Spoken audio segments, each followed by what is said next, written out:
everyone, and welcome to Faces of Digital Health, which is originally a podcast about digital health and how healthcare systems adopt technologies, but now also a YouTube channel. Today, we're going to talk about price transparency when it comes to medications in the US.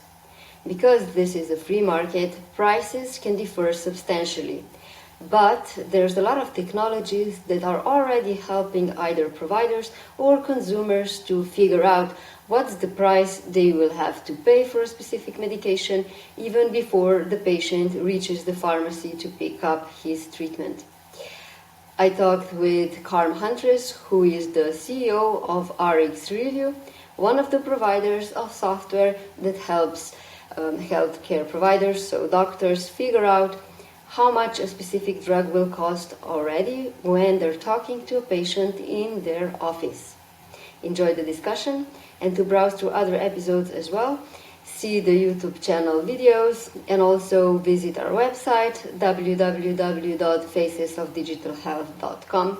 The show has been running for over 4 years, so there's a lot of content for you to explore.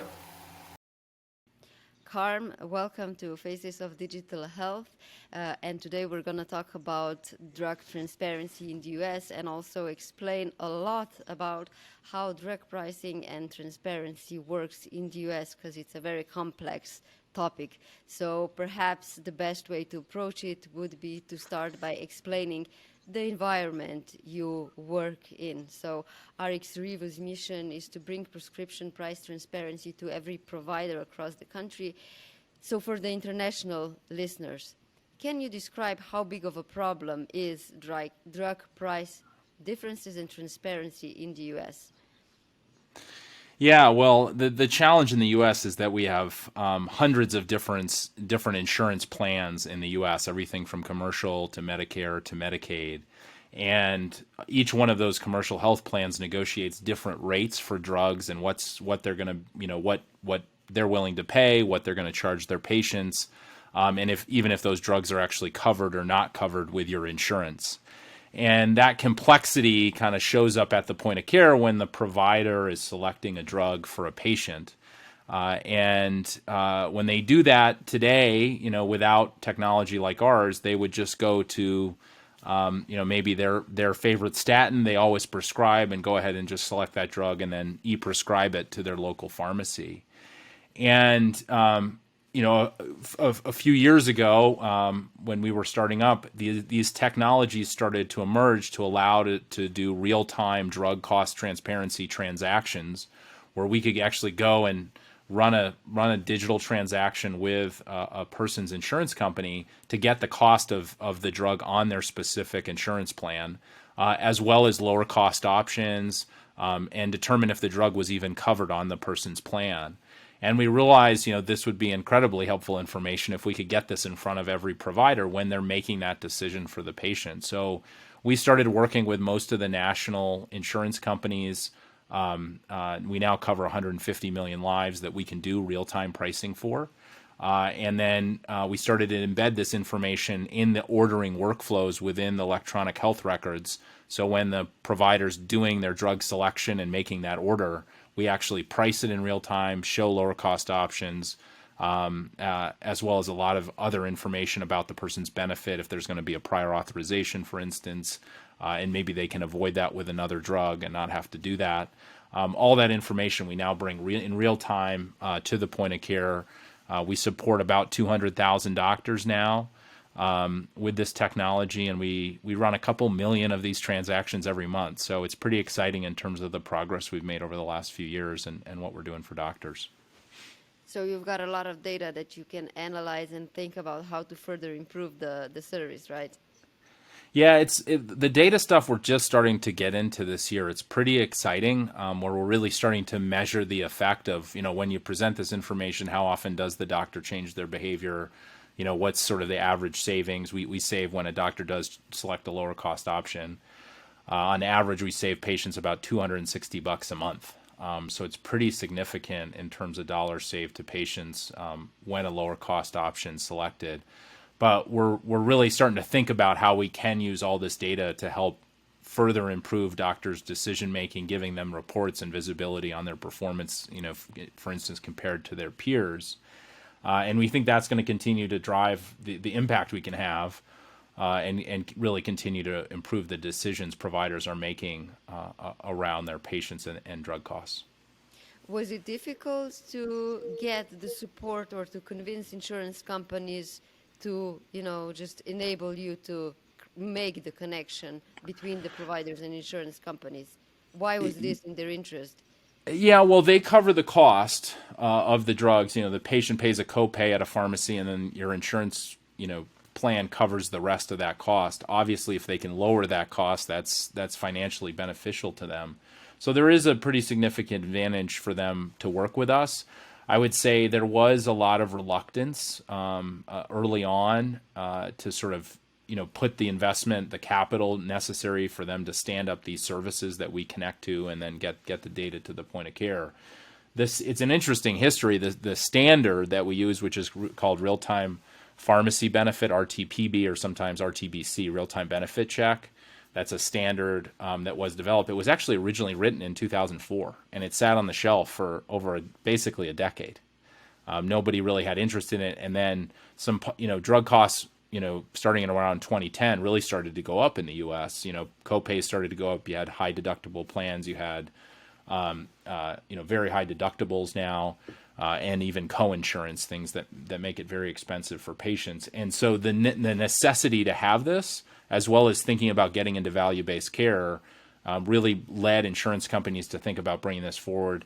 And then it was, a few of the majors, insurance companies in the U.S. provided the capability, and then sort of it was herd mentality. Everybody else said, well, we better have that too because it's a benefit to our health plan members and their employers. And so it's really come together in the last few years. There's still some health plan and PBMs that don't offer it. We hope in the next year or two they'll come on board and offer it too. But I think this is an obvious thing. I mean, a lot of people always ask me the question, like, why hasn't this been done? Because it's so obvious. But the idea that, doctors really should have real-time, instantaneous information to the cost, your benefit design, what's covered, what's not covered, all your insurance information should be readily available to them in real time so they can really make the best decision for you as a patient. And we don't have that yet in healthcare in the U.S., and we really need that across the board. It shouldn't just be in pharmacy. It should be in labs, imaging, radiology. It doesn't matter what the service is. We could course correct a lot of healthcare, if we could get to a point where providers had all that information at their fingertips when they're making these decisions. If we try to explain a little bit more all the stakeholders that are involved in the final price that the patient pays. So you've got the insurance company, you've got the drug maker that sets the price, and then there's the PBMs or the pharmacy benefits managers that you mentioned. And basically they're the intermediaries that work with all the stakeholders with the objective to curate pharmacy prescription benefits plans options and help patients with greater access to appropriate medication. So in essence, they're sort of negotiating in the middle. How does, the increased drug transparency affect intermediaries, and to which extent do you think it could maybe cut some middlemen out?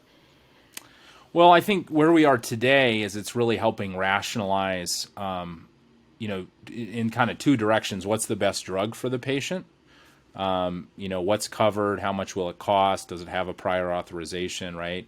That's really looking at what the best drug is. And that would change, manufacturers, how much volume a manufacturer is pushing through a particular PBM. And that really ties back to volume rebates. And so it's, the more we can align with that, the better volume rebates, the better negotiating power a PBM has essentially, if we can better drive that forward. And that hopefully leads to lower rates for patients. The second thing is really on fulfillment, right? Because there's many different negotiated rates. If I go to mail order, if I go to a Walgreens, a CVS, a Rite Aid, right? There's a lot of pharmacy options in terms of fulfillment, and that can really affect price. And that's the other thing we try to rationalize. So that's really what's, affecting sort of the value chain today and how we're moving, dollars around and especially on the fulfillment side.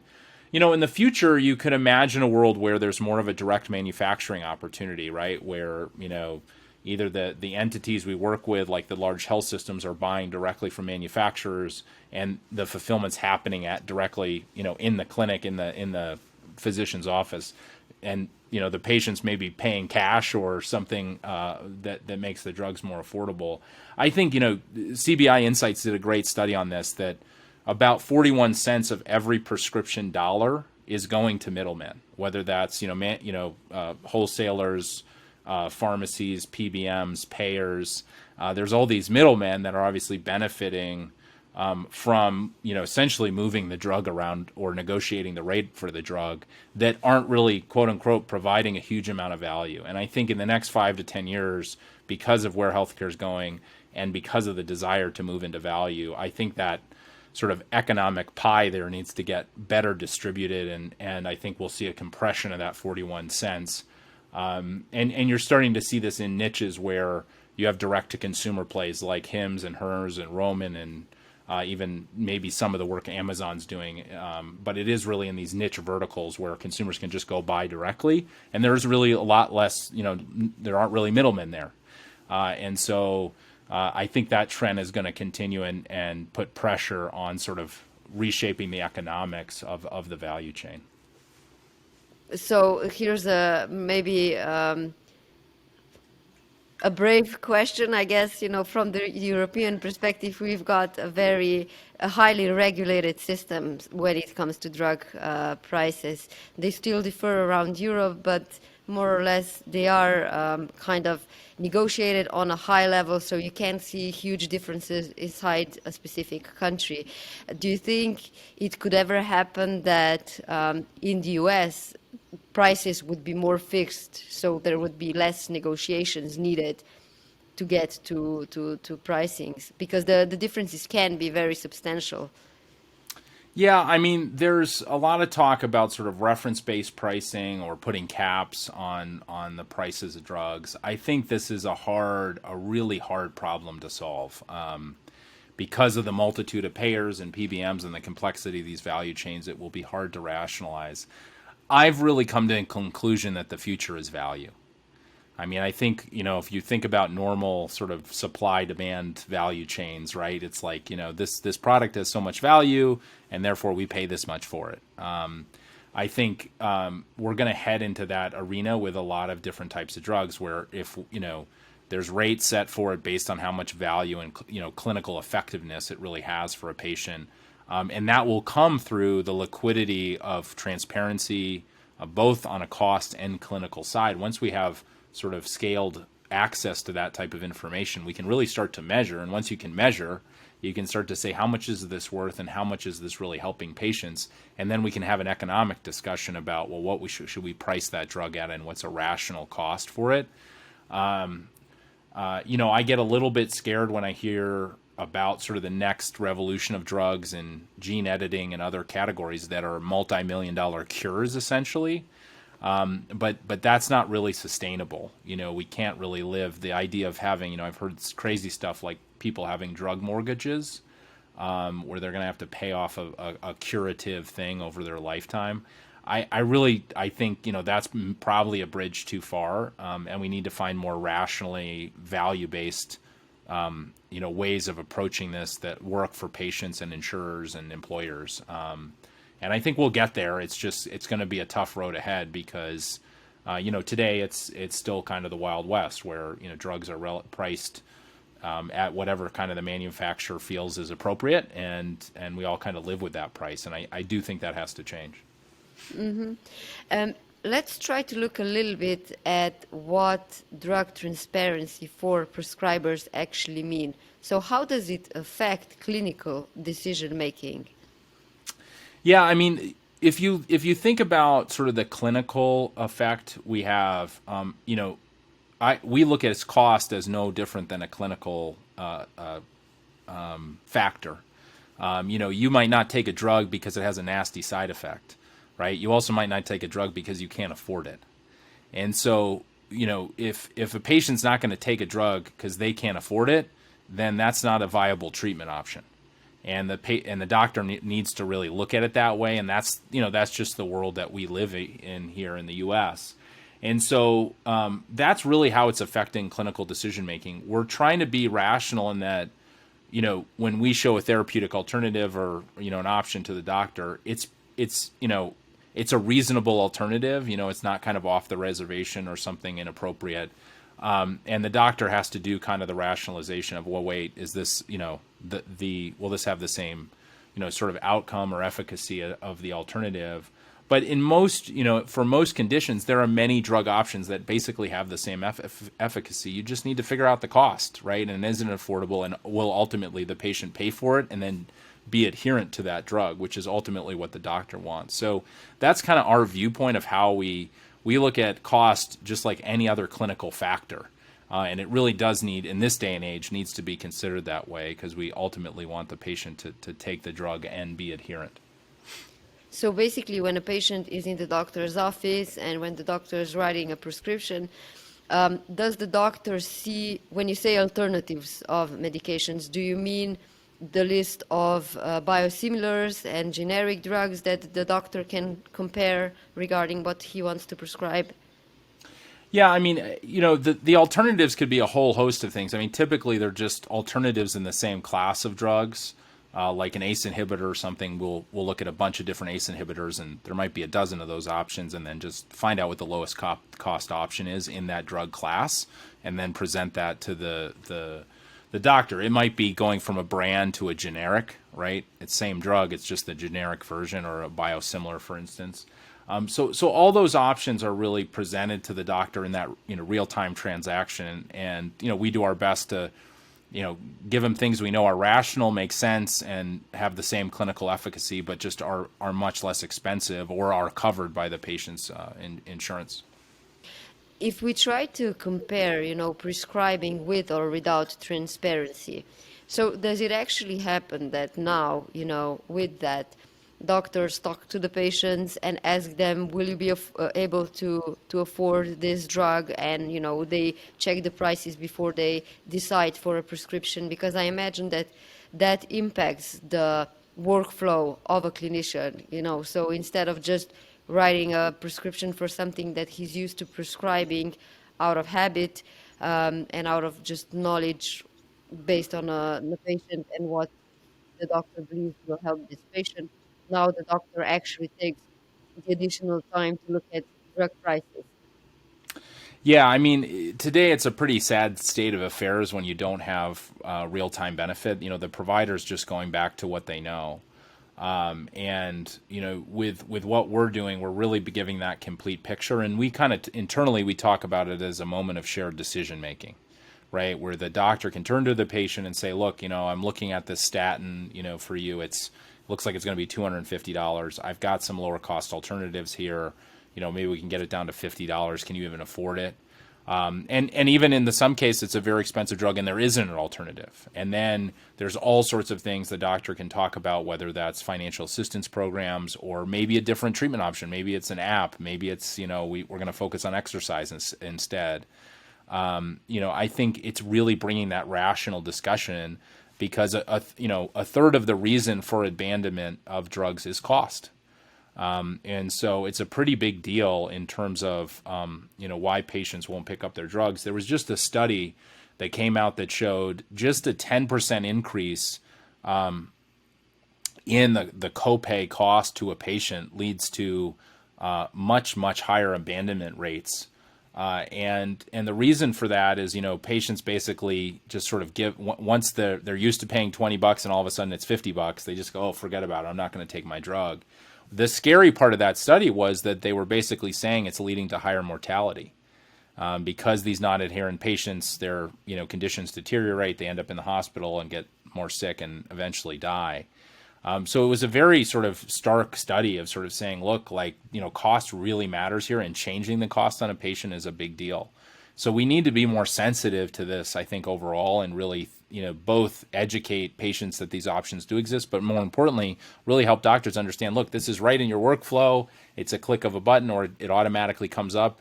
take the 30 seconds to talk it through with your patient and have that moment of shared decision making to ensure your patient can really afford the drug and pay for it.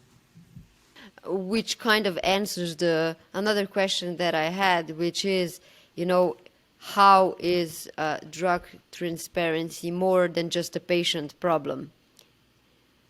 Yeah, I mean it's all of our problems because healthcare is becoming unaffordable in the U.S.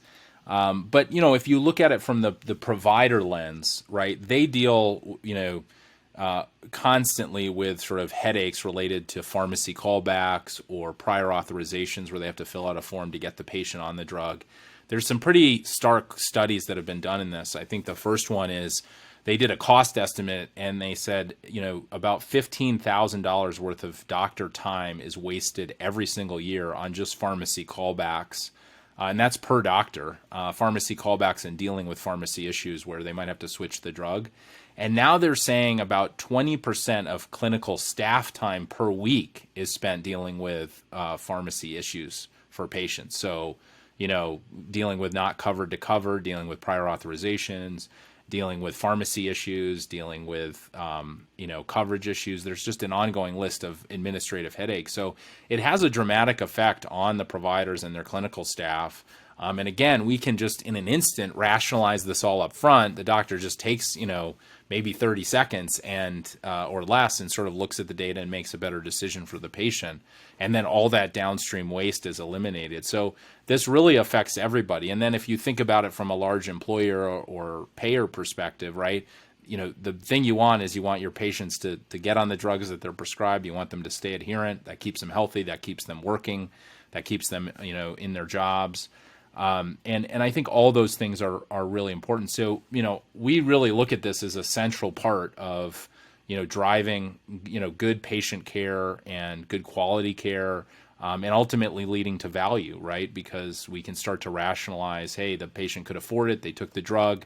They're adherent. They're staying out of the hospital. And that means lower costs for everybody. So it's pretty impactful in terms of what we believe the work we're doing every day.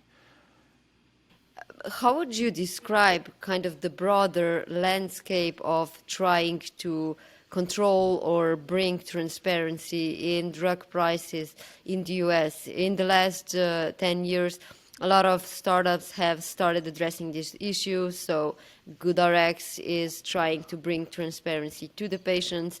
Now Amazon Pharmacy entered the market. So how would you describe the changing landscape and maybe the entrance of a giant such as Amazon to the field? Well, I think overall these are all good things. You want more competition in these markets to help better bring down costs, bring them into to make it more affordable for patients. If you look over the last 10 years or so, there's been about 1.6 billion invested in pharmacy related startups. So it's a huge area where there's lots and lots of money going. And I think you have a couple different flavors, right, of startups. You've got sort of the IT, pharmacy, transparency, us, GoodRx, True Pill that are kind of doing the digital infrastructure for pharmacy, trying to bring transparency and kind of opening up the market. I think you've got other companies sort of in that vertical niche. So I think about Hims and Hers and Roman, hair stuff, and which is a good starting point and sort of tackling some niches, reducing the complexity of the value chain, and lowering costs for patients and making a much better experience. And then you've got kind of the Altos and the Amazon pharmacy, which really is focused on rethinking that whole purchasing and fulfillment strategy, right? And I think moving it in the right direction where you have a lot less middlemen, and you've got better purchasing power, and I think that's going to drive healthy competition. And I think employers are finally really starting to wake up to this and starting to think about alternative ways to get drugs in their patients' hands, or in their employees, in this case, employees' hands. And so I think all these startups and everything are really healthy and sort of finding a new way forward. And I hope there's more. I think we're on the tip of a very large iceberg here in terms of the opportunity. The market alone in the US is about 400 billion going to 500 billion in terms of total cost. So it's a huge market that's that still needs a lot of work and attention, and to kind of improve some of the challenges that patients face every day fulfilling their drugs. And also there's various players that are addressing the same issue. So, you're a real-time prescription benefit provider, and you're not the only one on the market. In one of your blog posts on the company's site, you even advise or tell the providers that they do need to have many of these solutions because you can't cover everyone. So basically, two questions there. How does that further complicate the doctor's workflows if they potentially have to go to more of these solutions to check the best price for the patient? And on the second part of the question, how many of the competitors do you have? Yeah, there's. I'll start backwards. There's only a few competitors, 3 or 4. The well-known ones are probably SureScripts, that's been around for very long times, Cover My Meds, and Doctor First. Those are the big kind of well-known competitors in the space. Really, the challenge is, there's so many payers and insurance companies. If we would love, and we're have a big focus on becoming an all-payer solution, so we can service and provide real-time pricing for any patient or member on any health plan. But we can't do that today. So it requires the doctor to work with many, at least 2 vendors typically to get really good market coverage today. The thing that's good about our solution is because it's embedded inside the electronic health record in terms of the user experience, that doesn't really change. So there might be one situation where a patient gets prescribed a drug, and behind the scenes it goes off to a SureScripts, for instance, to get priced, and then another patient shows up on a different insurance plan, and behind the scenes we do the pricing. But that experience is really consistent to the provider, and that's a really important thing because we want that consistent. We want them, every single order automatically gets priced, and they have that information. I think previous to us, really the only way a provider could do what we do is go to like a portal and log into a portal and then look up a drug for a specific patient on a specific health plan. That's an untenable ask, right? Imagine doing that for every patient every single day. And so our approach by doing it through data and having multiple vendors is really the answer in today's market. And really we hope and aspire to be an all-payer solution. I mean, we can price do pricing for 150 million Americans today. I hope in the next year we're close to 250 million in terms of covered lives, and I think that is achievable. And that's going to get us really close to nearly everybody in the U.S. in terms of insured individuals. So we're pretty excited about that. And there's still a lot of work to do for people who are underinsured or not insured in terms of cash pricing and showing good Rx or other pharmacy options to find them the best price as well. So a lot of work still to be done and opportunity to help patients. You mentioned a lot of challenges. You also mentioned that you are going to scale further and reach more people.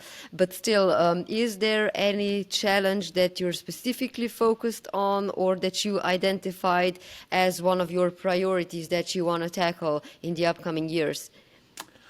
Well, I think, obviously I would say on the pharmacy side, we want to reach a lot more doctors, and, we're going to be about, probably by the end of this year, over 200,000 doctors. And we're excited to reach that milestone, but there's still a lot more to go. There's about 1.3 million prescribers, people who can prescribe drugs in the U.S. So a lot of opportunity still there. We're also starting to work on some of the friction issues, so like prior authorization and just streamlining that process from the point of prescribing through the point of fulfillment for the patient, and there's a lot of opportunity to streamline those things. The other thing that I think is exciting and starting to come and being talked about nationally is this capability beyond pharmacy. Being able to price labs, imaging, radiology, and other types of services. I think that's something healthcare really needs, and we're really excited about that coming to fruition. It's still incredibly early. Pharmacy, I think, has led the way, and we're leading the charge in terms of being the largest network in the U.S. for these types of services. But I think that's really where I'd like to see things evolve over the next couple years, and there's a lot of opportunity in the market. There's projects like the Da Vinci Project, which is trying to build standards around these types of things. But it's definitely, what I say to people is the inevitability of this. Like, you have to believe that someday all doctors will have access to real-time information for any service when they're ordering it, and know the cost and if it's covered and all those things. That has to happen. That's not a nice to have. If we're ever going to think about value in the U.S., if we ever think about, lowering the cost of overall healthcare, this is, fundamental to that. And, I hope we get to be part of it in an even bigger way in the future. And that's a great ending to this discussion. So, Carm, thank you very much, for your time for this discussion. And hopefully, you will manage to contribute to the decreasing cost of healthcare, which is quite a challenge globally. Yeah, absolutely. Well, thank you so much for having me, and I really enjoyed the conversation. Okay, I'm just going to stop recording.